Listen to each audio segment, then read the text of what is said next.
I never thought I'd find myself sitting in the pews of a church, dressed in my best suit, watching my ex-wife marry another man, let alone with our 8-year-old son Liam clutching my hand. But there I was, doing exactly that, trying to hold a polite smile in place while my heart quietly cracked beneath the surface. Liam had asked me himself, eyes wide and voice trembling. "Please, Dad, I want you there. I don't want to go alone." And how could I say no to that? The church was already buzzing when we arrived. Every pew was filled, packed with faces I didn't know, or ones I hadn't seen since before the ink dried on our divorce papers. Her side of the family was there in full force. Parents, siblings, cousins, distant uncles and aunts who had barely spoken to me during our marriage and made no secret of their disdain once it ended. Their smiles were tight, rehearsed. Their stares, not even thinly veiled. I could feel them tracking me as I walked Liam down the aisle to find our seat. Each step a quiet battle to hold my dignity in place. As we passed, her uncle leaned in and muttered under his breath, "You've got guts showing up here." I didn't respond, just nodded once and kept walking. We settled near the back, far enough to feel unseen, though the whispers still reached me. "Isn't that her ex-husband?" someone murmured behind me. "The one who couldn't keep a job?" Another voice added, low but sharp. My jaw tensed. I said nothing. Liam turned to me with those big, innocent eyes, sensing the shift in the air. I forced a smile and squeezed his hand gently. The ceremony began. She entered the hushed awe, gliding down the aisle in a shimmering white dress that caught the light like it was made of water. Her arm was looped around her new husband's, a man who looked like he walked straight out of a magazine ad.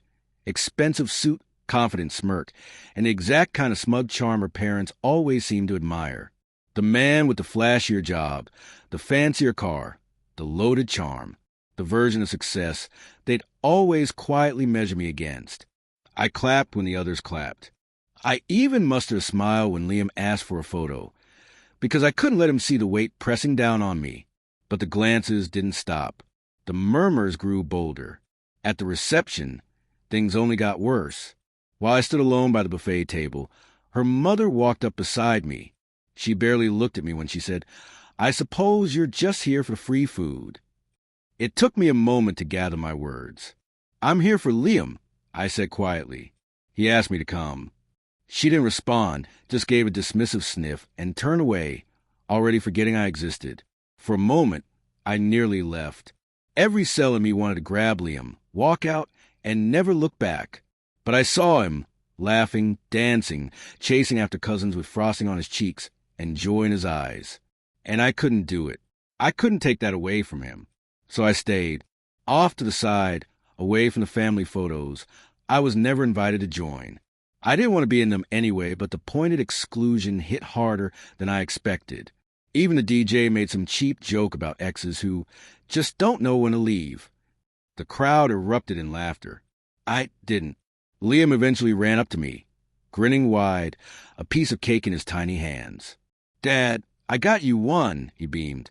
I smiled and took the plate, heart aching at how something so small could mean so much. His joy, unfiltered, undeserved by this cold room, was the only thing keeping me from unraveling. Then her brother approached. Loud, smug, always ready to stir trouble. "Didn't think we'd see you here," he said, grin fake as a politician's handshake. "You finally learning how to be a real father?" I met his eyes. "I've always been one," I said. "Being a father isn't something you learn at a wedding reception." He laughed, mocking shallow, and walked off. I walked the other way, shoving every angry word down my throat where it burned. Liam followed, sensing the shift again. "You okay, Dad?" "Yeah, buddy, just a little tired." We sat together in the corner while the rest of the room danced and laughed like I wasn't even there. I watched her, my ex-wife, swaying in her new husband's arms, eyes closed, smiling the way she used to when we still had something worth saving. I should have felt happy for her. I tried to, but all I could feel was this ache, hollow and deep. Liam quietly munched on his cake, swinging his legs beneath the table. Then, suddenly, he leaned close and whispered something that shattered me. "You're still the best man here." I turned to him slowly, blinking back the sting behind my eyes. "What did you say?" He smiled, so sure of himself. "You're the best man here, Dad. You're always nice to everyone, even when they're mean. That's what makes you better." I couldn't speak. My throat tightened, and I blinked fast to stop the tears. In that moment, nothing else mattered. Not the whispers, not the stares, not the smug new husband or the icy mother-in-law. Then Liam added, "Mom says her new husband is rich, but I told her I'd rather have a dad who listens to me than one who just buys me stuff." That hit harder than any insult I'd heard that day. I wrapped an arm around him and kissed the top of his head. "I love you, Liam, more than anything in the world."